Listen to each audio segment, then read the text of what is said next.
猎物，却是没能杀人的寒风。老师，对不住了，这次也连累您了。Selamat datang di animasi Donghua Spoiler. Om dan Tante, jangan lupa seruput kopinya, kencangkan sabuk pengaman, mari kita mulai. Pada episode sebelumnya diceritakan, Xiaoyan berpelukan dengan sang ratu seperti Teletubbies di lantai ke-8. Selanjutnya, Xiaoyan memasuki lantai 9. Di sana, ia dikepung oleh 20 sosok. Tetapi, Taisu 853 sudah tahu akan identitas Xiaoyan. Sampai akhirnya, ia tiba di kelompoknya. Lalu, berencana menyerang sosok Xiaoyan. Dan scene pun berganti. Ketika pukulan itu mengenai Taisu 817, aura hitam tiba-tiba menyelimuti tubuhnya, yang mana itu adalah pertahanan pertama dari armor dewa palsu. Namun, di hadapan Xiaoyan yang menggunakan kekuatan gabungan dari armor dewa palsu dan juga tubuh abadi dari Avatar Yuansen, aura hitam pun langsung hancur dalam sekejap. Pada saat ini, meskipun Taisu 817 hampir menghindari dengan seluruh kekuatannya, tinju Xiaoyan masih mendarat di dadanya dengan keras. Ledakan pun bergema, dan cahaya hitam langsung menyala di armor dewa palsu Taisu 817. Jelas bahwa armor itu menggunakan seluruh kekuatannya untuk menahan pukulan dari Xiaoyan ini. Akan tetapi, kita masih dapat melihat bahwa pelindung dada di armor Taisu 817 mulai tenggelam, dan kemudian seluruh tubuhnya tertembak ke belakang sejauh ratusan kaki. Pada saat yang sama, Taisu 830 dan Taisu 853 kembali menukik ke arah Xiaoyan. Tetapi, Xiaoyan segera membanting tinjunya ke samping dengan kecepatan yang sangat cepat, dan itu diarahkan pada Taisu 830. Pukulan Xiaoyan pun mengenai Taisu 830 hingga sosoknya tertembak ke belakang seperti yang terjadi pada Taisu 817 sebelumnya. Meskipun para praktisi Taisu itu bereaksi, mereka meremehkan kekuatan penghancur dari pukulan Xiaoyan, yang mana itu berakibat mereka dipukul mundur oleh Xiaoyan. Namun saat ini, ada dua angin kencang yang datang dari belakang Xiaoyan, dan Taisu 817 kembali meraung. Tampaknya, pukulan Xiaoyan yang baru saja menjatuhkannya tidak bisa melukai Taisu 817 sama sekali. Serangan ini menimbulkan perasaan mengancam pada Xiaoyan yang bahkan lebih kuat dari sebelumnya. Xiaoyan pun mengerutkan keningnya dan dia segera melesat ke belakang untuk menjauh dari mereka. Pada saat ini, armor dewa palsu di tubuh Taisu 830 dan Taisu 853 bersinar dengan cahaya hitam. Setelah itu, dua sinar cahaya menyapu dari kehampaan dan mendarat di kristal merah di dada mereka. Lalu tiba-tiba, armor dewa palsu Taisu 830 berubah menjadi lebih kokoh, dan kemudian 6 sayap tumbuh di belakangnya. Selain itu, ada 2 duri tajam yang muncul di atas tangannya. Setelah perubahannya selesai, Taisu 817 langsung bergegas menuju Xiaoyan, yang saat ini kecepatannya menjadi beberapa kali lebih cepat daripada sebelumnya. Dia bahkan lebih cepat dari kecepatan Xiaoyan yang menggunakan sayap dewanya. Xiaoyan sangat terkejut dengan perubahan situasi ini, dan pemandangan yang muncul di depannya benar-benar menumbangkan pengetahuannya tentang armor dewa palsu. Mengapa mereka bisa merubah armor itu menjadi beberapa bentuk? Gumam Xiaoyan di dalam hatinya. Di bawah armornya, mata Xiaoyan tiba-tiba menyusut, dan apa yang membuatnya lebih terpana adalah bahwa Taisu 853 mengeluarkan partikel hitam yang tak terhitung jumlahnya, dan itu mendarat ke arahnya dari kehampaan. Kemudian, sosoknya berbalik dan berubah menjadi ular raksasa yang berukuran seratahan ini sepenuhnya menumbuhkan keyakinan Xiaoyan, dan sekali lagi membiarkan Xiaoyan melihat kekuatan dari para praktisi Taisu yang bahkan lebih luar biasa dari apa yang dia bayangkan sebelumnya. Ketiga sosok itu kemudian melesat ke arah Xiaoyan secara bersamaan, dan kekuatan yang mereka pancarkan tidak lagi sebanding dengan kekuatan mereka sebelumnya.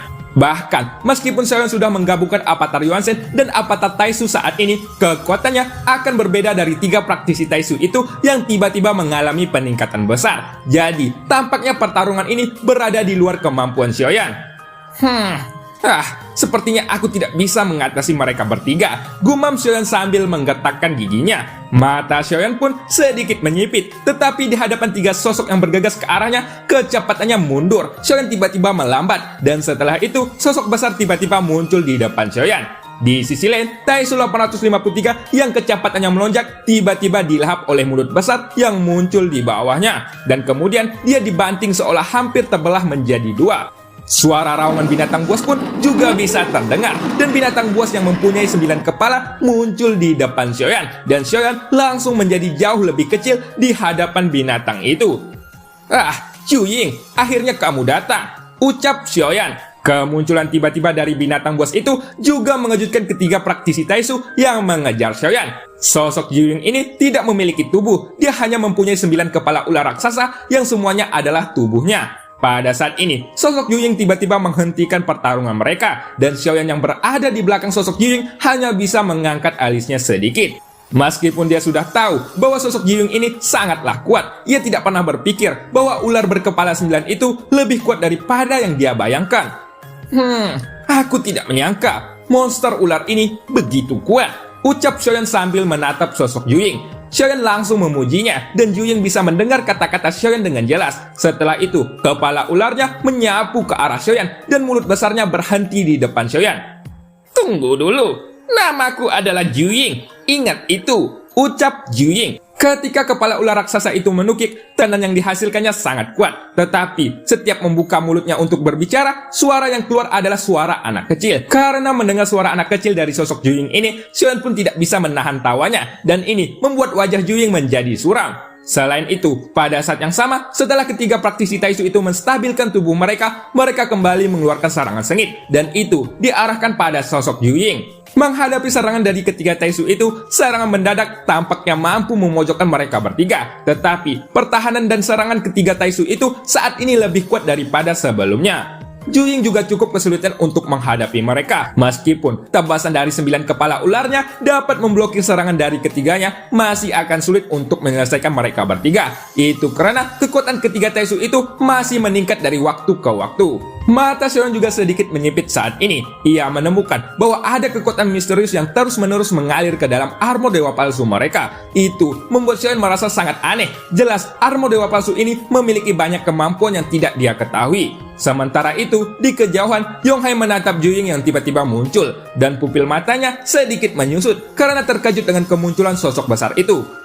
"Ah, Zhu-Ying, bukankah seharusnya dia berada di jurang kematian?" ucap Yonghai sambil mengerutkan keningnya. Segera, Yonghai dipisahkan oleh jarak yang jauh. Dia merubah sidik jarinya, dan segera sederetan cahaya besar muncul di atas kepalanya. Setelah itu, deretan cahaya ini melesat ke arah sosok Zhu-Ying. Dengan teknik formasi yang dilancarkan oleh Yonghai, kecepatan dan serangan Zhu-Ying ini tiba-tiba menurun dalam sekejap. Dan ketiga praktisi Taisu itu mengambil kesempatan ini untuk segera menyerangnya dengan ganas. Setelah menerima serangan ganas dari ketiganya, Zhu-Ying langsung mengaum dengan marah, dan dia menatap ketiga orang itu dengan 18 matanya yang mengandung niat membunuh. "Aku akan menghadapi binatang buas ini. Kalian cepatlah singkirkan orang itu," ucap Taisu 817 sambil berteriak. Setelah mendengar ucapannya, Taisu 830 dan Taisu 853 segera melesat maju. Mereka melewati sosok Zhu-Ying dan menyapu ke arah Xiaoyan. Di sisi lain, sosok Xiaoyan masih berdiri dengan tegak. Ia sebenarnya secara bertahap memahami bahwa selain meningkatkan kekuatannya sendiri, dia juga harus belajar menggunakan kekuatan lain untuk membantunya. Karena bagaimanapun juga, kekuatannya masih terbatas. Pada saat ini, Taisu 817 dan formasi hebat dari Yonghai untuk sementara waktu bisa mengendalikan Zhu-Ying. Dan Taisu 830 serta Taisu 853 mereka sudah bergegas menuju Xiaoyan dengan kecepatan penuh mereka. Akan tetapi, pada saat mereka berdua mendekati Xiaoyan, bau busuk menyebar dan sosok keduanya tiba-tiba menghilang pada saat ini. Seolah-olah mereka telah menghilang ke dalam kegelapan. Hanya dengan mundur beberapa ratusan meter, seseorang dapat melihat bahwa di bawah Xiaoyan, bayangan sosok besar perlahan mengembun, dan sosok besar itu tampaknya memenuhi seluruh ruangan. "Ah, apa? Jangan-jangan itu..." ucap Yonghai yang terlihat terkejut. Mata Yonghai yang awalnya tenang tiba-tiba menyusut, dan dia tidak percaya apa yang dia lihat di depannya. "Ah, sial! Bagaimana binatang itu bisa muncul di sini? Dan bagaimana bocah itu bisa melakukannya?" ucap Yonghai dengan ketidakpercayaannya yang tergambar di wajahnya. Pada saat ini, Yonghai sedikit curiga terhadap identitas Xiaoyan. Namun selain itu, dia masih memikirkan bagaimana menyelesaikan sosok sang ratu. Sepertinya saat ini bahkan jelas sang ratu tidak mengambil tindakan untuk menolong Xiaoyan. Mereka akan sangat sulit untuk mengalahkan Xiaoyan dan juga dua binatang surgawi yang ada di sisinya. Lalu, tepat ketika Yonghe memikirkan tentang hal ini, tiba-tiba ada raungan yang terdengar dari atas kepalanya. Dan kemudian sosok bayangan hitam besar yang baru tiba-tiba menyerangnya dalam sekejap. Selanjutnya, dengan suara ledakan cakar besar tiba-tiba jatuh dari langit. Sosok Yonghe pun melesat ke belakang dan kekuatan keabadiannya pun langsung meloncat dari tubuhnya. Lalu, kekuatan keabadian itu digunakan untuk memblokir kekuatan penghancur dari cakar besar.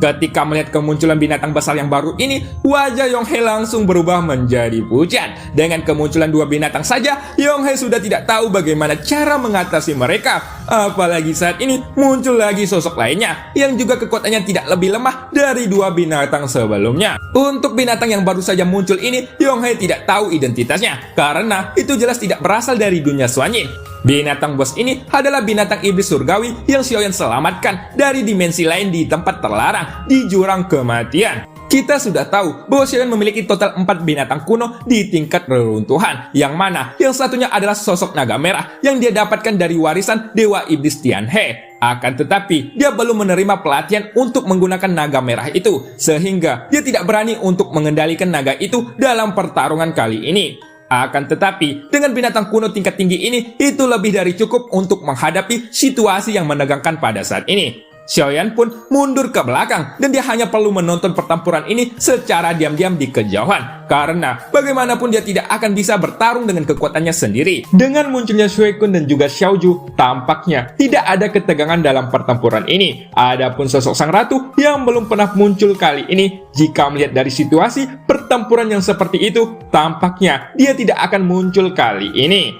Di sisi lain, Yonghe mengerutkan keningnya dan terlihat kebingungan. Awalnya, dia berpikir bahwa dia akan berurusan dengan sang ratu. Tetapi, dia tidak pernah menyangka bahwa Xiaoyan akan memiliki binatang kuno yang sangat kuat di sampingnya. Sial! Orang itu sangat misterius dan bisa menyembunyikan 3 binatang kuno begitu dalam. Ucap Yonghe yang tidak bisa menahan diri untuk tidak mengerutu. Jushi selalu berpikir bahwa dia pada dasarnya telah menemukan kebenaran Xiaoyan, tetapi dia tidak berharap Xiaoyan akan menyembunyikan ketiga binatang itu tanpa diketahui olehnya. Pada saat ini, ketika 3 binatang kuno itu meraung, kekuatan kejut yang sangat kuat langsung menyebar ke daerah sekitarnya, dan itu menggertakkan seluruh ruangan di lantai 9. Di sisi lain, Taisu 853 dan Taisu 830 yang ditelan oleh sosok Shui Kun, tampaknya mereka tidak memiliki gerakan sama sekali, karena kemungkinan mereka akan bisa keluar dari tubuh monster itu adalah sangat rendah, kecuali mereka berdua benar-benar tidak dapat dicerna dan dikeluarkan kembali oleh sosok itu. Dalam situasi ini, tidak peduli seberapa kuat serangan mereka tidak dapat menerobos pertahanan yang ada di dalam perut ikan raksasa itu. Jadi, sekarang hanya ada Taisu 817, Yonghe dan juga Yuking yang masih bertahan. Dan ketika dihadapkan dengan 3 binatang itu, ketiganya terlihat tidak bisa berbuat apa-apa. Ketika Yonghe dan Xiaoju bertarung dengan sengit, dia tidak punya waktu untuk mengendalikan Juying dengan formasi besar seperti sebelumnya. Jadi, Taisu 817 berurusan dengan Juying sendirian. Kepala ular itu pun mendesis dan membuka mulutnya yang besar ke arah pria itu. Pria itu secara bertahap mulai mendapatkan rasa lelah karena berjuang terlalu keras. Tampaknya Juying sudah bermain-main dengan Taisu 817 itu. Mereka bagaikan kucing yang bermain dengan tikus. Serangan Taisu 817 tidak dapat menyebabkan kerusakan apapun pada tubuh Juying. Dan sebaliknya, sosok Taisu 817 sudah terkoyak oleh ular kepala 9 itu. Pertempuran ini tampaknya tidak memiliki ketegangan sama sekali. Sosok Xiaoju mengejar sosok Yonghe dan menggigitnya dengan liar.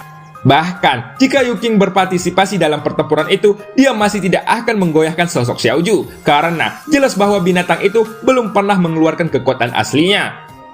Sial! Dia masih memiliki warisan seperti itu, gumam Yonghe sambil menstabilkan tubuhnya. Setelah menstabilkan tubuhnya, Yonghe langsung mundur beberapa langkah. Lalu kemudian dia berbalik ke arah Yuking dan berkata dengan suara yang dalam, "Yuking, bersiaplah untuk mundur. Kekuatan kita terlalu lemah. Tidak ada kemungkinan untuk memenangkan pertarungan ini," ucap Yonghe.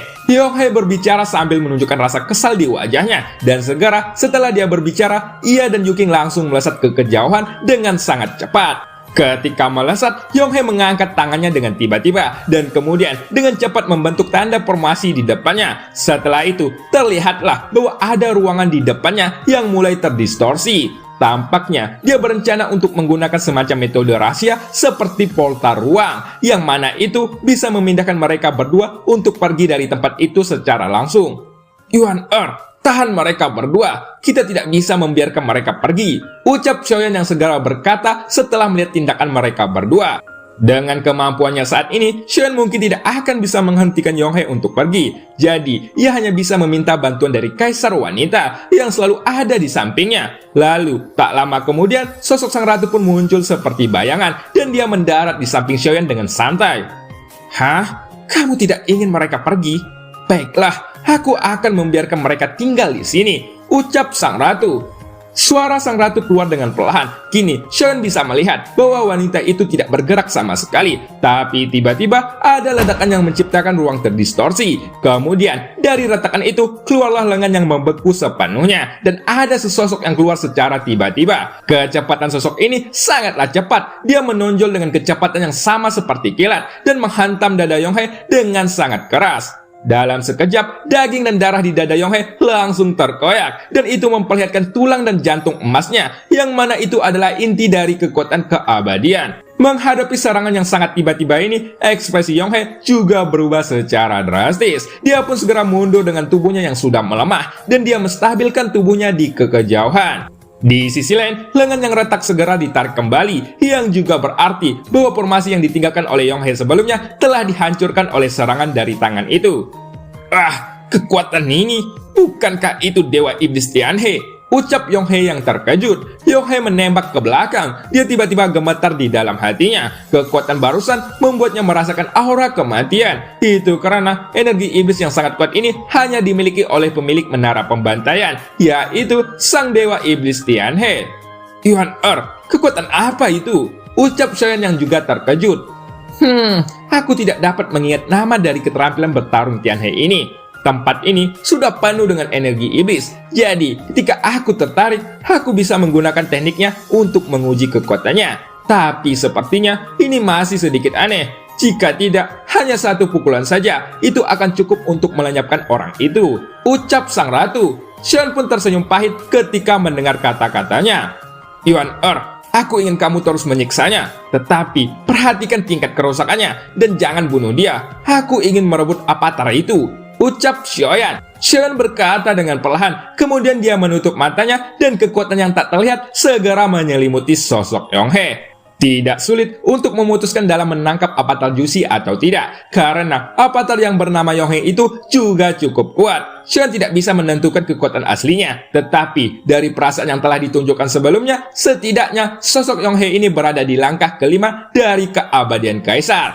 Justru karena inilah Xiaoyan sedikit tergerak untuk mendapatkan avatar itu. Tetapi kekuatannya juga merupakan kesulitan bagi Xiaoyan. Itu karena kekuatan dari avatar itu terlalu kuat dan kekuatan Dewa Xiaoyan masih terlalu lemah untuk mengendalikannya. Namun karena Jushi sudah mengirim avatar ini kepadanya, Xiaoyan hanya ingin mencobanya karena akan lebih baik untuk mengambilnya daripada membunuhnya.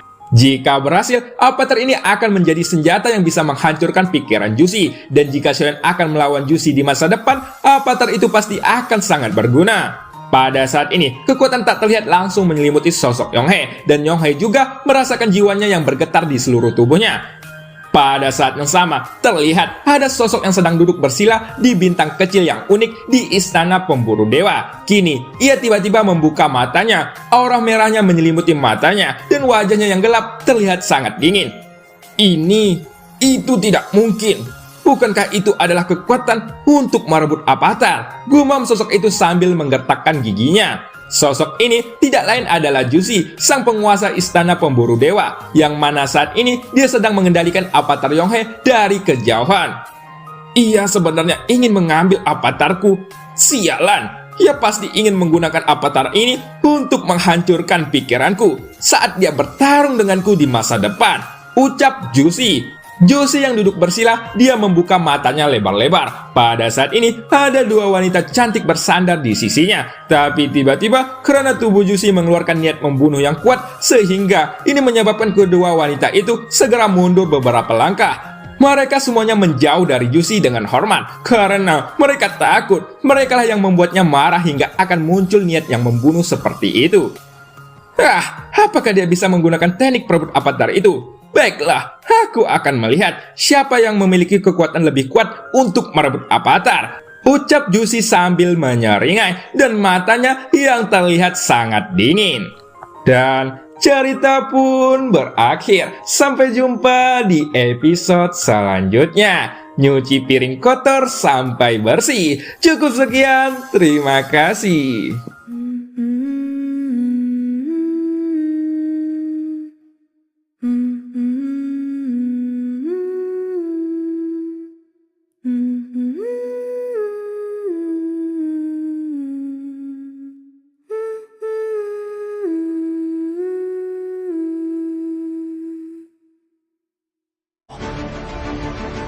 一旦被他们锁定了位置，我们俩都会性命堪忧。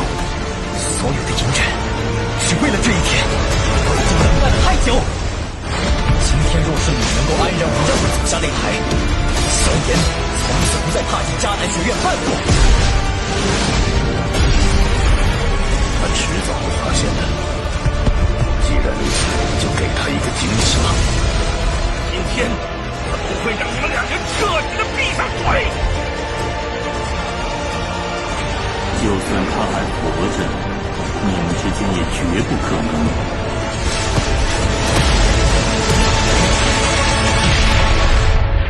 加玛帝国云岚宗，萧炎回来了。